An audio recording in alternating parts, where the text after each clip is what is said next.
Today, I would like to talk on some development status for mostly next generation battery, especially in Japan, and some slightly including next generation lithium-ion batteries. So here I summarize the conventional current applications for rechargeable battery. So you know that some applications. The most important application is electric vehicle, BEV, HEV, PHEV, and so on. And also, of course, smartphone, laptop, PC, game, mobility, mobile battery also important. So recently, coming up, the data center. Data center coming up for, it's a very important application for the rechargeable batteries. And another one is the drone, which is a kind of the air mobilities. So people want to have a very nice air mobilities, but we don't have enough rechargeable battery at this moment, I think. And then some people think about the electric ship and the electric train. Anyway, these are something like new applications. So in order to realize these new applications, we need new specifications for batteries. For example, we want to use a battery around the world. So in such case, we need a diversification of usage. For example, we can use a rechargeable battery under any kinds of environment. So that we need a maybe wide operation temperature, at least minus 20 degrees C to up to 100 degrees C. And also maybe especially EV applications, quick discharge and charge is required. In such case, and also sometimes drone need a quick discharge. So in such case, cell temperature increases very much. So we need a stable operation at the high temperature, probably 80 degrees C, in some cases 100 degrees C. Of course, if you think about CO2 reductions, we need a longer cycle life. And also, we need a high safety and high energy density. In Japan, maybe 5 or 10 years ago, people say energy density, energy density, energy density. Now, little bit change it. We need a high temperature operation, low temperature operation, long cycle, and so on. So, next generation batteries. Of course, this battery should be beyond lithium-ion batteries. So we have some new demands for the next generation batteries. This is just my opinion.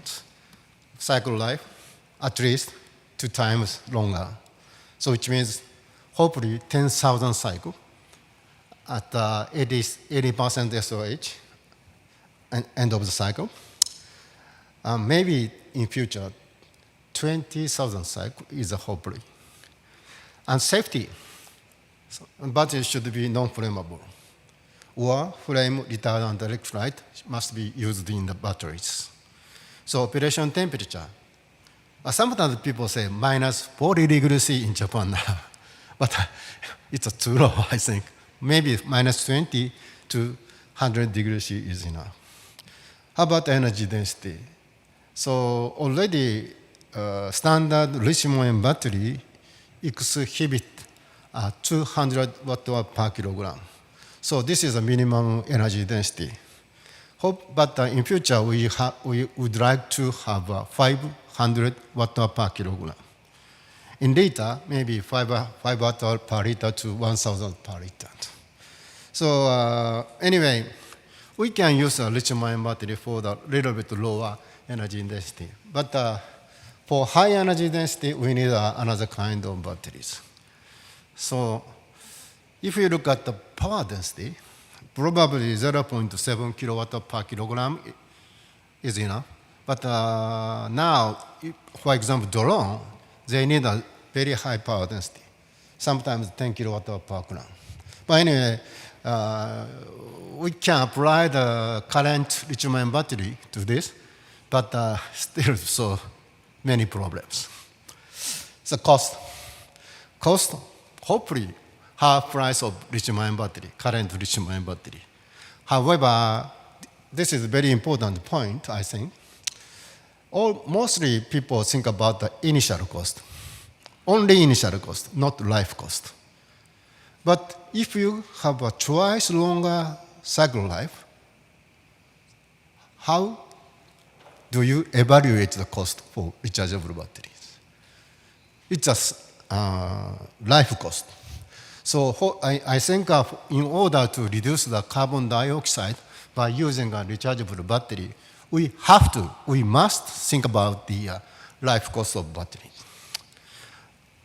Okay, anyway, we have two important applications for next generation batteries. One is, of course, the electric vehicle.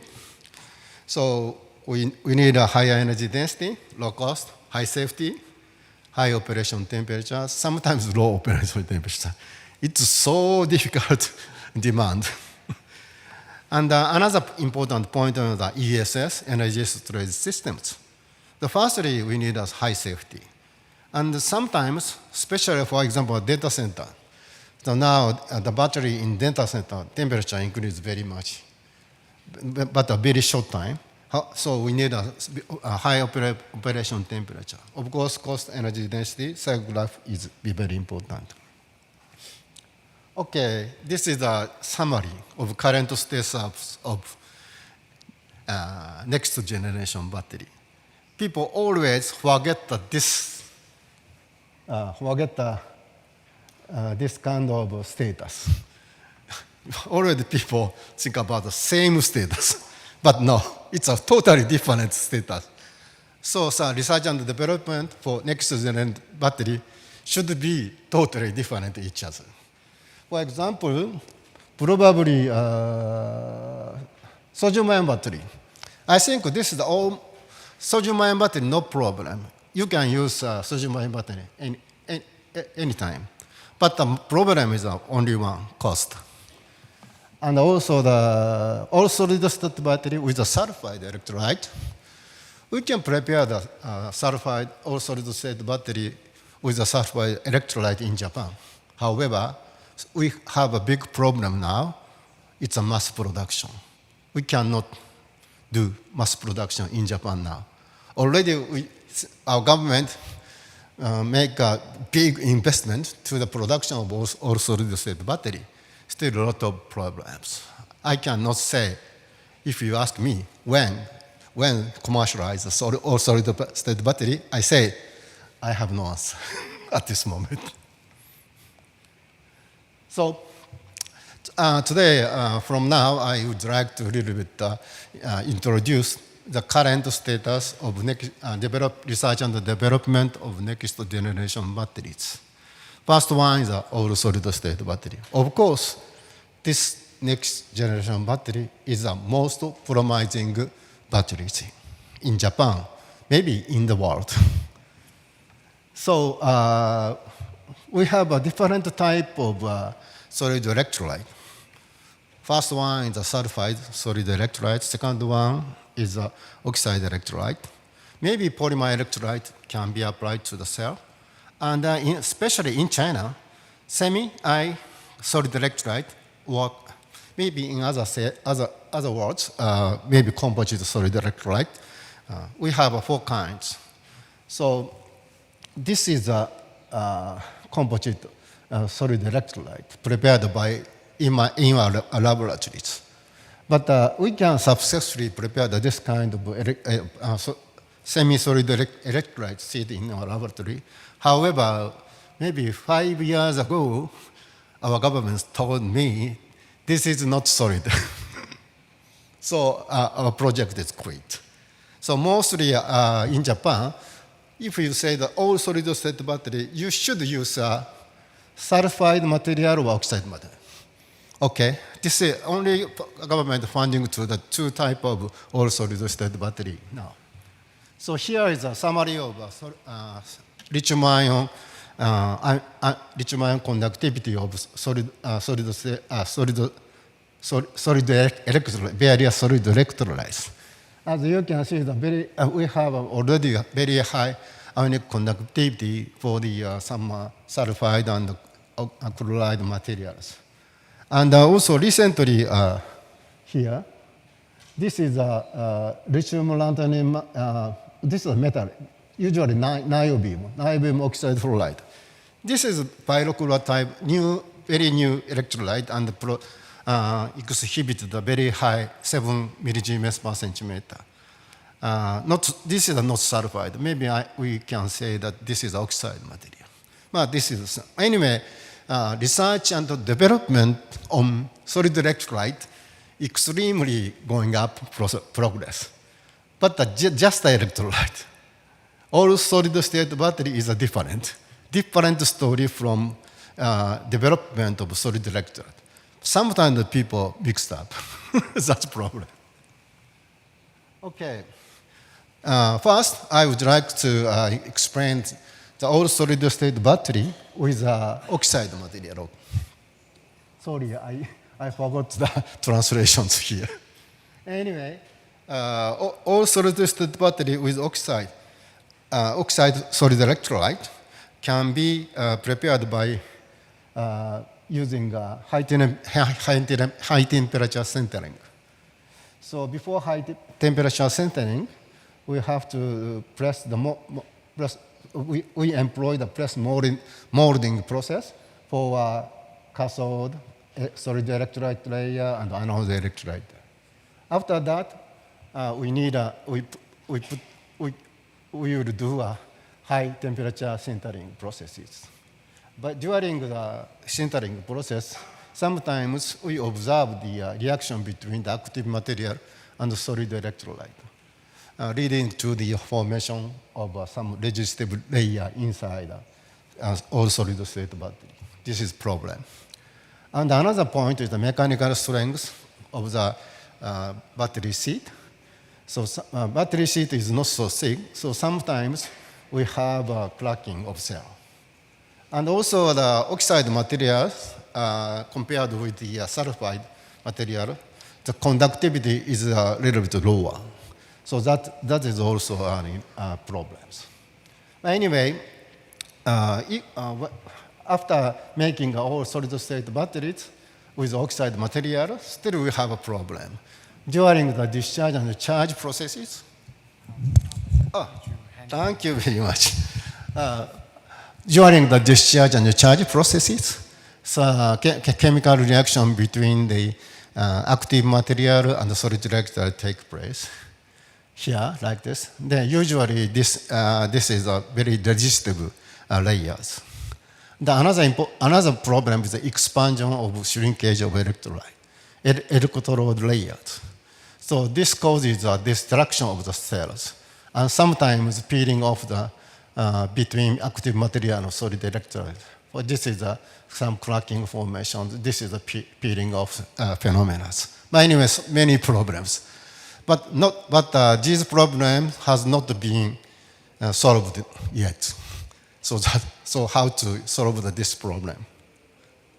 So one of the solutions is low temperature sintering. In order to do low temperature sintering, we need some additives.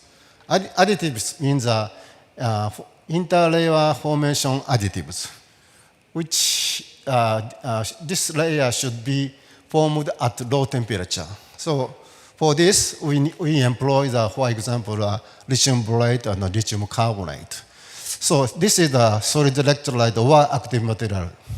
Here is the interlayers materials.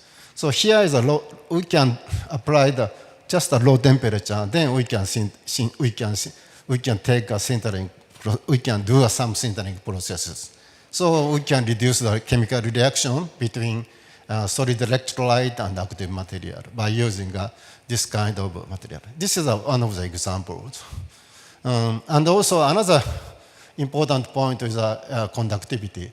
As I told you, pyrochloride or other kind of chloride material showed a little bit higher ion conductivity. These are recently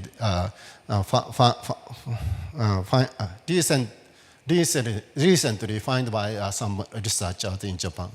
And also another point is large cell size. In other words, it's something like a mechanical problems. We need some improvement of mechanical strength.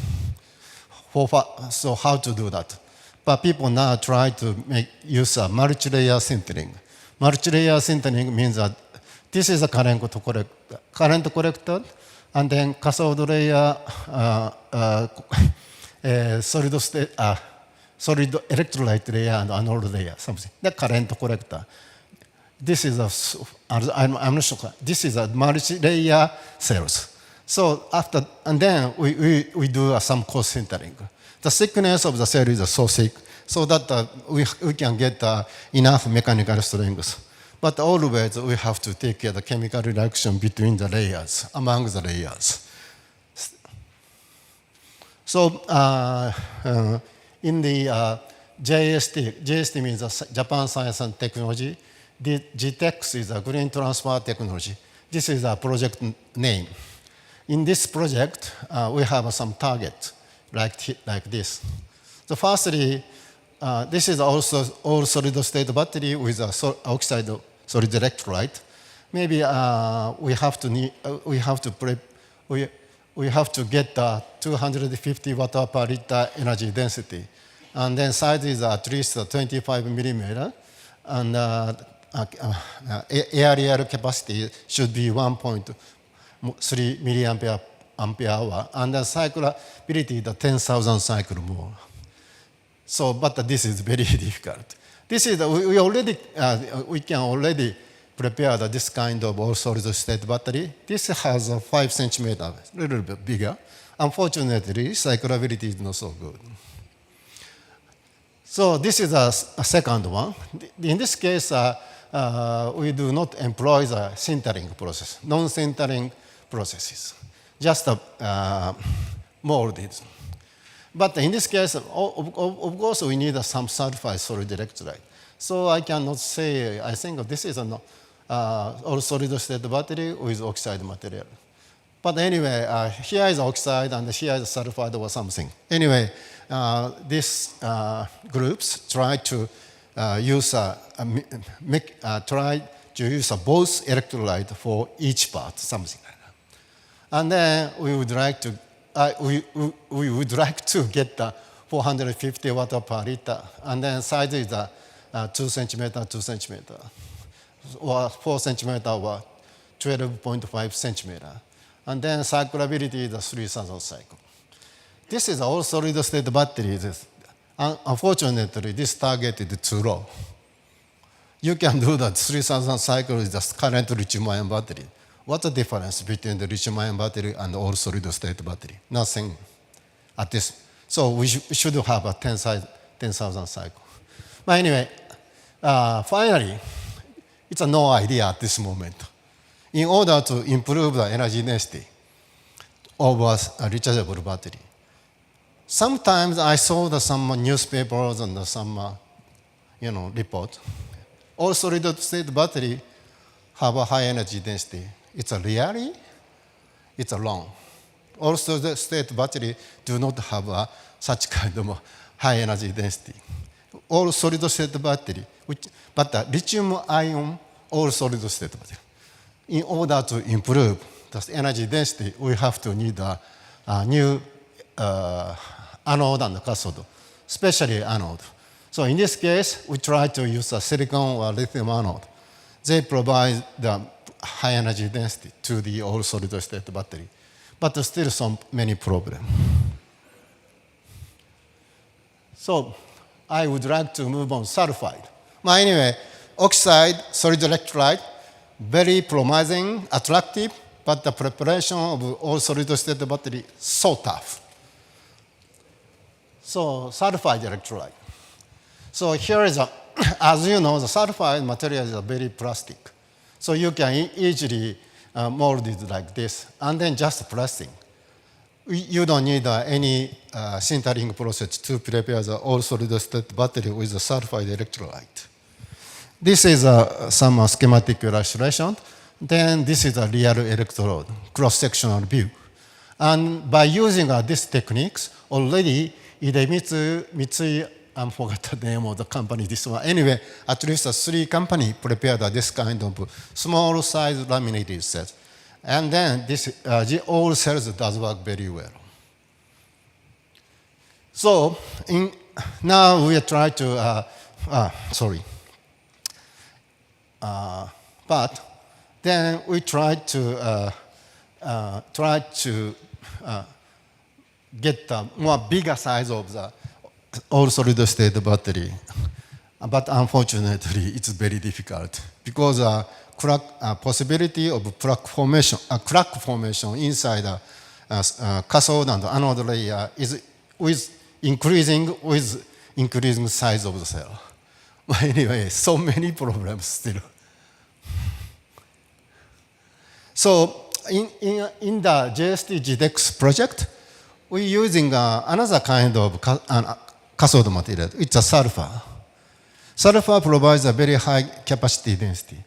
So we are successfully prepared the cathode, sulfur cathode like this. This graph shows the C-rate capability of cathode on the sulfide solid electrolyte. Electrolyte is LPSI.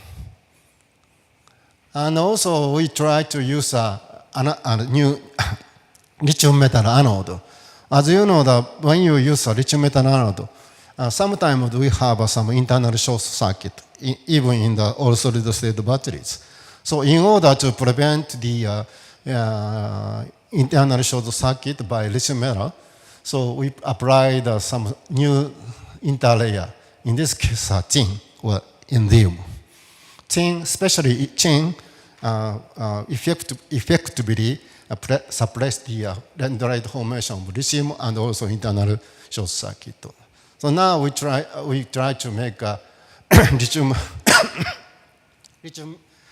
metal all solid state battery by using this interlayer, and also cathode is a sulfur. And then another important point is the development of solid new electrolytes. So as you know, you can use a different kind of solid electrolyte in the cathode layer and separator layer and anode layer. So anyway, you can select the suitable sulfide solid electrolyte for cathode, separator, and anode. So this is some summary here. But anyway, this is successfully proceeded now. And another important point is interface control for the cathode material. Here is a cathode material. In this case, for example, lithium nickel manganese oxide and so on. Anyway, it's an oxide material. So oxide material usually covered by some other kind of oxide. Usually lithium niobate has been used for covering. Here is a sulfide electrolyte. This niobate does work so well, reduce the polarization at the interface. This interface is so important. However, 1 week, 2 weeks, 1 month, no problem. In the practical cell, you have to use that 1 year, 2 years, 3 years. So we tested the stability of the interlayer at a little bit high temperature. Completely reacted with the sulfide electrolytes. So no way. How to do it? Now we try to new interlayers. Firstly, oxide layer. Now recently people were interested in the phosphate layers. And final problem is the production, mass production of sulfide all solid state battery. For example, in this case, mass production process is a key issue for realization of all solid state battery with a sulfide electrolyte. High throughput production of cell is important. Otherwise, we cannot reduce the cost of the all solid state battery. The similar process to lithium-ion battery is required. So now we are making the all-solid-state battery by using a very similar process to a lithium-ion battery. This is a current collector. This is a cathode and some sulfide material. Just a wet coating processes, making a cathode layer. Then again, wetting coating process here, we're making a solid electrolyte layer. Finally, we can get this kind of solid electrolyte. But we can do this process, the small scale. Now we try to make a prototype, mass production processes. But it is also very not so easy. Okay, so this is a solid-state batteries. Now I would like to move on to another next generation battery, lithium-sulfur batteries. The target is summarized like this. So you can see that the 300 cycle, 500, so cyclability is not so high. So maybe I have to say that your target is not so good. Maybe you should change the target to more higher. But anyway, in the JST, GTEx programs, they have this kind of target. In the case of lithium sulfur battery, we have two problems. One is cathode. Cathode reaction like this. But during these reactions, as you know, the polysulfide formed and then dissolved into the electrolyte. So then this polysulfide touched to the anode side, which is something like a chemical internal short circuit. That's a problem. So we have to, we need some technologies.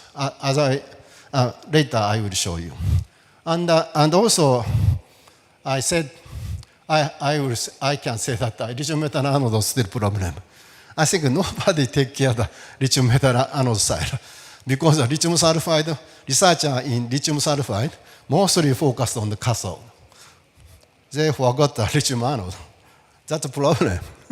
Anyway, in our project, we are using porous carbons with sulfurs, something like this. This is a nano-sized composite between the porous carbon material and the sulfide. This is a starting material to prepare the porous carbon like this. And then this is the discharge and charge caps. It's so good, very nice. Stably, they can do they can cycle more than 100. And then capacity is roughly 700 or 800 milliampere per gram. It's a so large capacity. But the energy density is just 300 watt per cycle, per kilogram. Why? The voltage. Voltage is too low. Energy density strongly depends on the voltage, but energy density, of course, depends on the capacity, but totally different. So in the case of this discharge voltage is 1.8 volt or something. It's a 1/3 of the lithium-ion battery. So we need a maybe 9 times larger capacity, then almost the same level of energy density. Anyway, like this. But I think this cathode is so nice compared with other benchmark data. Hopefully we can prepare the lithium sulfur battery. But as I told you, we should do some more research on lithium metal anode. Okay, this is a lithium-ion batteries. Lithium-ion batteries. This is a discharge and charge. This is a small laminated cell. And this is some schematic illustration of cathode reactions. Of course, reaction product is the Li2O2. Then here is some images. In this case, formation of lithium Li2O2. This one disappeared during the charging processes. But anyway, we can prepare this kind of cell. However, already we did more than 10 years, but nothing happened. Why? So now recently we found that we do not understand role of active oxygen. So we have role of oxygen should be understood. Otherwise, we cannot make lithium-ion batteries. So recently, we back to the more fundamental side again. So more cell preparation, no more at this moment. Now, before cell preparation, we have to understand the role of active oxygen. Then, of course, energy density, the target is 500 watt per kilogram because this is the lithium-ion battery. So anyway, how to say, still we have a big problem. And also, in this case, try to use a lithium metal anode. But the lithium-ion battery guy do not take care of the lithium metal anode again. Always people focused on the only cathode. So always forgot the anode side. We have to prepare the cell, not electrode. This is a very problem. So many researchers do something like that. Okay, this is a magnesium. So multivalent metal batteries. In this case, magnesium metal batteries. We developed several kinds of the cathode materials. However, you can see the all discharge and charge curves is not so good. Maybe this one is a little better, but still performance is lower than that of lithium-ion battery cathode. So maybe still we need a more fundamental, maybe I can say that the more material research we need for the multivalent metal rechargeable battery. And also in the case of magnesium, we do not have a suitable liquid electrolyte at that time. So one electrolyte suitable to anode, but not suitable for cathode.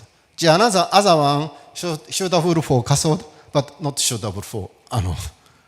One electrolyte suitable to anode and cathode, nothing. But after this researches, Dr. Mandai in NIMS, he found this kind of new electrolyte source systems. Now we can make a rechargeable magnesium metal battery, but still cathode is not so good. So we have to do some more material science. And then this is a sodium-ion battery. So this is some cathode, very nice. This is anode. This is hard carbon, very nice. So in my laboratory, based on this kind of results, we prepared already full cells. So more than 2,000 cycles is okay, no problem, nothing. Okay, we can use. However, problem is cost, because a magnesium-ion battery has a lower energy density compared with the lithium-ion batteries. But material cost is not so different each other. So which means sodium-ion battery, cost per watt hour is lower than sometimes lithium-ion batteries. But anyway, however, if you think about mineral resources, sodium-ion is so many, lithium-ion is so limited. So how to select? I'm not sure. It's a business side problem. Okay. Final one is a lithium-ion battery. This is our target. Temperature is minus 20 to 400 degrees. Energy density is 450 watt per kilogram, 10,000 cycles, hopefully 2,000 cycles. We employ the lithium metal anode sometimes for the high energy density. And also we employ the new separator. But sometimes we employ the new additives, new binder. So this lithium-ion battery is very different from standard one. All material is new. We developed the new materials for new lithium-ion battery. So example, this is a separator, IOP separator. So this separator, if you use this separator, you can use any kinds of electrolyte, liquid electrolyte. However, if you use a polyolefin standard separator, you can only use this electrolyte. You cannot use these electrolytes. So that's a problem. We can use any kinds of electrolyte. In fact, this is our separator. These are high viscous electrolyte. High viscous electrolyte can be penetrate into the separator. However, polyolefin separator, no way. This is some difference. This same shows the difference of the microstructure. So this is 30 degrees. So sorry, in my laboratory, that self-preparation technology is not so good. So this is a standard lithium-ion battery, maybe 600 cycle or something like that. Then we change the separator from polyolefin to IOP, improved like this, more than 1,500 cycles, but still small. Then we change the electrolyte. This electrolyte, it's a highly concentrated electrolyte. You cannot use this electrolyte when you use a polyolefin separator. Only IOP separator are enabled to use this electrolyte in the cell, okay? Anyway, now, it's very stable. So our estimation, 75% SOC, we will get 10,000 cycles. So still we have to, we can some improvement now. 60 degrees C, little bit high temperature.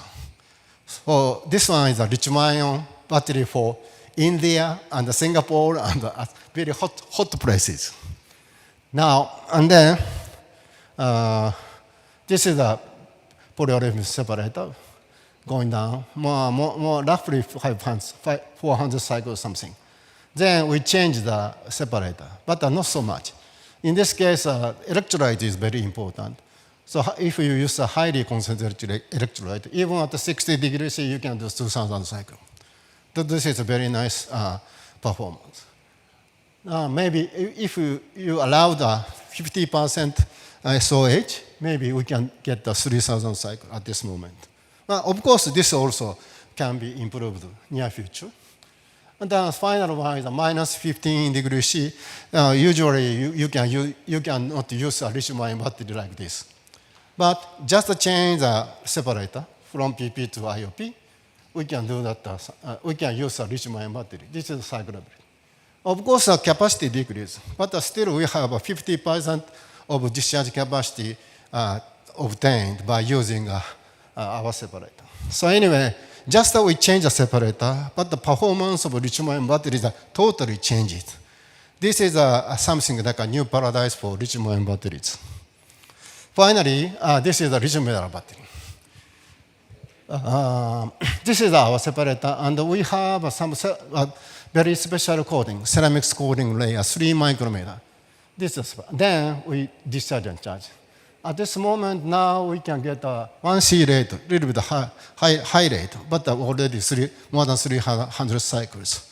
And now we try to the 0.1C rate or 0.2C rate. Unfortunately, 0.2C rate takes so long time, 3 or 4 months for cycling. That's problem. But anyway, we are doing now. But anyway, we can successfully already prepare the lithium metal batteries for real applications. We will apply this technology to the real application in the near future.